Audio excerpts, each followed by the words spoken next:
Everybody, there's only one place to begin tonight's show, and it's here at the Valley in London. It's third against fifth, and there might be cup fever across the country, but this is a massive game. And Skip's joining us right at the top. Assistant manager Charlton, Johnny Jackson. Oh, Michael Brown's here as well. No Spurs chat, you two, right? This is all about Charlton. Listen, we've just given it the big in there, saying it's a huge game. I don't think you need to sell it in that home dressing room either. Vital 3 points today. Massive game for us. Obviously, they're above us in the league. Biggest side probably in the league. You know, they're bringing 3,000, I believe, sold out that end down there. So we know we're in for a lively game. They're a top side, and obviously we're aiming to catch them. So 3 points is vital. Yeah. Having Lee and Johnny now in charge here, you know, it's a fractious relationship the fans have with the owners. There's always a lot of turmoil. To have that connection now between the dressing room, the management, and the fans, Michael, you've went from playing to managing at Port Vale. Really important in this club's success. It is very important. You look what this boy's done for the football club. He's been there through thick and thin. He's still there now, obviously trying on the other side of it. And with Lee Boyer, it's a great connection, great story. I just wanted to see, how have you found the transition of being from the dressing room with the players? I did it at Port Vale, and now on the other side. Are they watching the back a little bit, or have you still got their trust? I would say that they probably don't tell me quite as much as they used to. I've took myself away from the nights out and the trips to the pub and things like that. I found a new group now. So in that respect, yeah, I mean, you have to step away, Brownie. You know yourself, like when you went into it, you have to provide a little bit of distance. I think in the assistant manager role, it's quite unique. It's a niche role where you have to be a little bit of a go-between. So you still have to have that relationship with the players, the arm round and one sometimes when they need it. But obviously the distance that you would have had when you're their teammate. If you look at your last game, last season, hanging the boots up, emotional time, and fast forward to now, the big difference between the squad you played in and the squad you're assistant manager of has to be goals, doesn't it? That's the key this year, to have two players in Grant and Taylor already in double figures. Yeah, massive for us. We've scored in every game but 3, I think, this season. Sunderland have scored in every game, so you would think there'll be goals today. But yeah, the two boys up front have been top drawer. Lyle Taylor, we knew a lot about him at Wimbledon last year. He was a free transfer. For me, as good as you're going to get at this level as a number 9. And young Carloon's been at the club for a long time. I've seen his development, played with him, obviously, and went out on loan last year, scored a lot of goals. I think that done him a world of good. That confidence to go out and play in the league, score goals. He's come back a different player. And, yeah, been vital to our team, them two. Well, we've got to let you go back to the dressing room, but before we do, just tell us what a Charlton Athletic dressing room this season is like pre-game. Quiet, reflecting, or is it a bit mad? Well, what's the general feeling of the team? The sounds are normally on, but they're normally terrible. Actually, we was just discussing it in there. There's been a bit of Whitney Houston, a little bit of George Michael today, which was actually better than what it normally is, so can't really grumble. Well, hopefully you have one moment in time today against Sunderland. Just don't mean to be rude before you go, but here's the programme today. Johnny Williams, what a signing. Didn't even make the programme. Yeah, it was that short notice. Yeah. Will he make the team sheet him about the throw to when I reveal his starting 11s, or will he be in the bench? Johnny will be involved. He'll be involved. He'll probably play a part from the bench today, okay. I would imagine. Well, listen, myself, Michael in his heated jacket. Strong midfielder now got to a heated jacket. It's not good.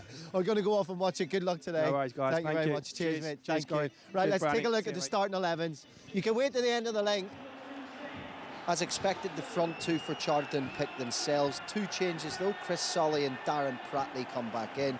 4-4-2 with Pratley joined the midfield by Academy graduate Albie Morgan, Christian Bielik and Tarek Fosu. Johnny Williams on the bench. For Sunderland, just one change and an enforced one. Lee Cattermole suspended, so in comes Dylan McGeoch. Josh Madja plays a day after the deadline drama in relation to his new contract. Charlie Wyke looking his first goal since his return from injury. Captain Aidan McGeady hoping to lead his side to 3 points and second place in League One. So we've given it the big build-up. We've done the quest budget for the entire season. Let's hope it's not a stinker. The players make their way to the centre of the pitch. Jack Ross and Lee Boyer have headed to the dugouts. The fans at the Valley this afternoon are in full voice as we take you straight now to the commentary box and Paul Walker.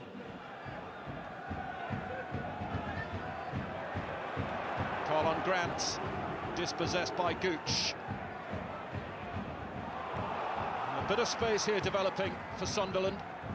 Madger making his way into the area. Wyke is in there also. 3 to aim at.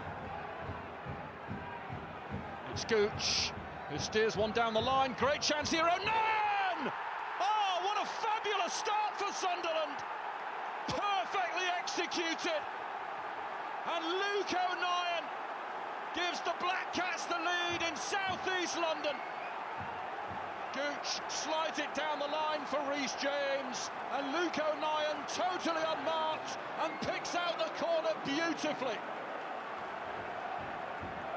The noise levels have just been cranked up even further, courtesy of that early Sunderland goal. And here is the goal scorer, Luke O'Nien, who arrived at Sunderland last summer from Wycombe. He helped win promotion to League One last season. This is a very good start from Jack Ross's team. McGeady, James overlapping. McGeady goes himself. A very aggressive start from Sunderland here. Jack Ross, who won the Scottish Championship title with St Mirren last season, has made a fabulous start to his reign at Sunderland. Now Gooch. Madger with the opportunity to run at Solly. Here's Power setting his sights. Dylan Phillips able to let it run. And Max Power's just made his loan move from Wigan permanent. And very nearly crowning that new contract with a goal. Well, so far, so good for those travelling Sunderland supporters. Lovely flick into Charlie Wyke, looks to place one.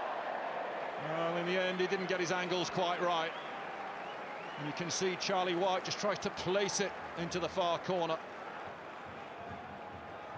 McGeady is away from Dijksteel and away from Bielik. He's managed to poke it on here to McGeoch. Lyndon Gooch. It's Gooch! Oh, desperately unlucky. And Charlie Wyke couldn't put away the rebound. Sunderland so close to doubling their lead. This was a vicious hit from Lyndon Gooch. Madger, challenged by Bauer. Bielik into Albie Morgan. Possibilities here for Charlton. It's Morgan. Well, at last, Charlton have given John McLaughlin something to do. It's a routine stop in the end for Sunderland's keeper. Lee Bowyer, who came in towards the end of last season, replacing Carl Robinson, celebrated his 42nd birthday earlier this week.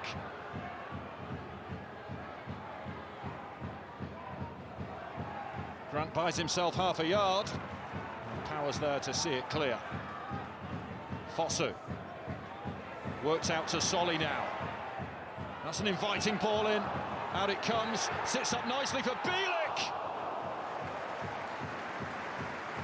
Still searching for his first goal at the Valley, Christian Bielik. Well, that is not too far away from finding the top corner.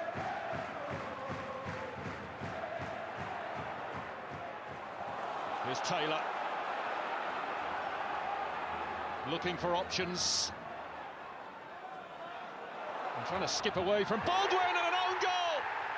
Charlton right back in it! Lyle Taylor takes the congratulations, but an excellent start to the second half for Lee Bowyer's men. Taylor's strike ends up in the back of the net via a horrible deflection. Kept alive by Fosu, away from Gooch, who's got to be careful. Fosu goes down just outside the area.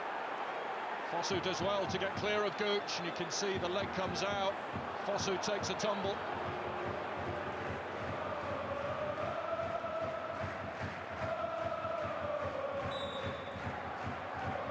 Taken by Morgan, it's deep and a free header, Pratley! Oh, what a chance! A glorious opportunity for Darren Pratley to give Charlton the lead, and he hasn't taken it. It's a free header, and he puts it wrong side of the post. Here come Charlton again. Taylor. Pratley's getting in there. Still Lyle Taylor. Got the shot off as well. He's been so much more of a threat in this second half, Lyle Taylor. Fairly quiet in the first 45, but he's come alive in the second. Over the top it goes, and Lyle Taylor's in here for Charlton! Excellent save from McLaughlin. But Sunderland not in the clear yet. Dijksteel crossing in. And that's good hands from Sunderland's goalkeeper. Heart-stopping moments there for Sunderland followers. Charlton's leading marksman very nearly giving them the lead. Pratley. Dijksteel. Glance far post! Oh, missed by Karlan Grant. Oh, golden chance. Goes begging.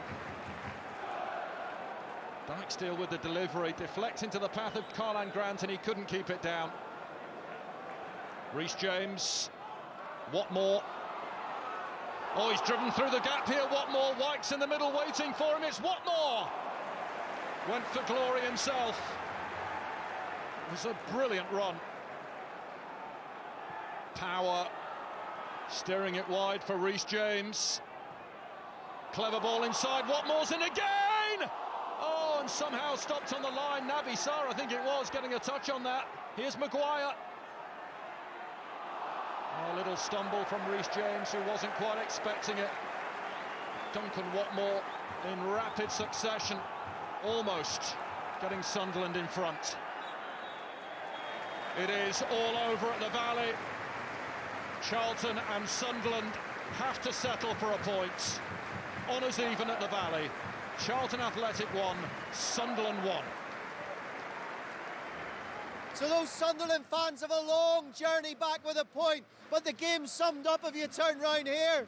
The home fans so pleased with that second half effort from the home side. Fantastic atmosphere inside the Valley today.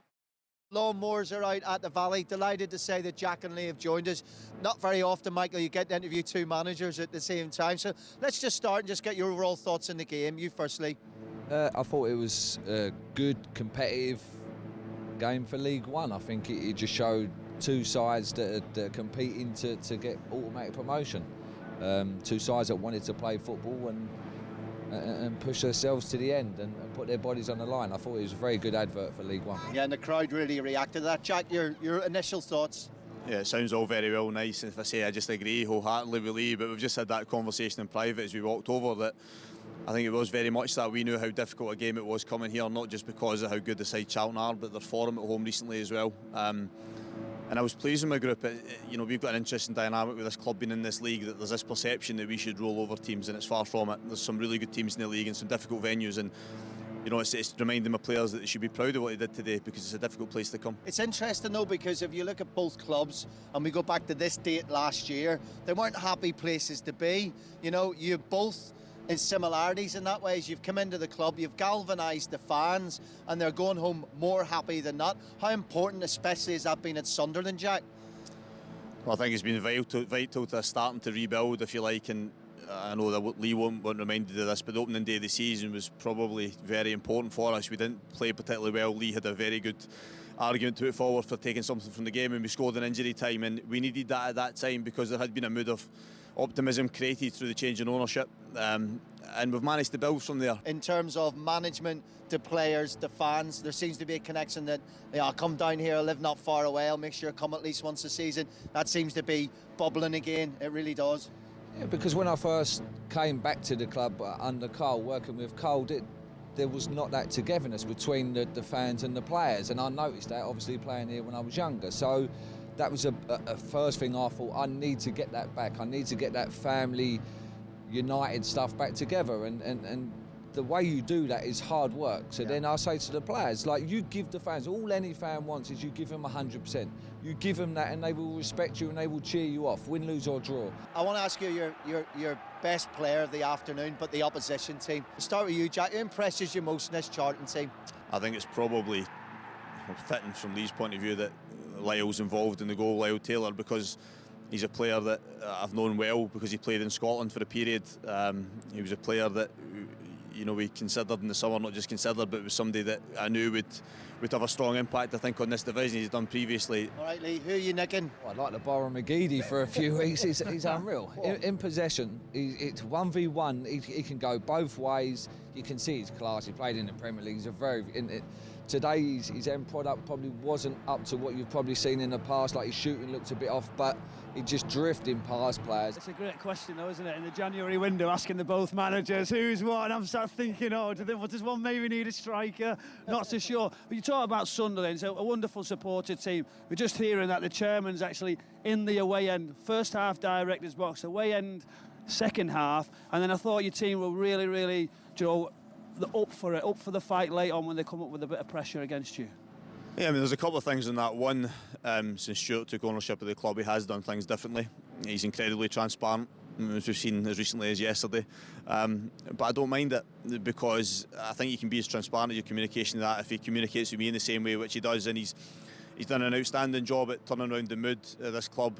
And I think this group of players at times maybe haven't had enough credit because they've taken on a huge amount of expectation and responsibility. It comes as soon as you sign for this club, and you know, I carry it every day in terms of managing off it, but it's also a privilege and an honour to do it, because you've seen from the support we carry today and we've done all through the course of the season that it's a remarkable football club as well. It's just trying to get it back in the right direction again. I think we've turned it, it's now just keep progressing the right way. Okay, listen, that was a treat for us. We could talk for another 10 minutes, but time is against us. Thank you so much. We got to the end of this quite bizarre chat with both managers, which is such a treat for us, and not a single invite for a glass of red wine with them. 2 more games in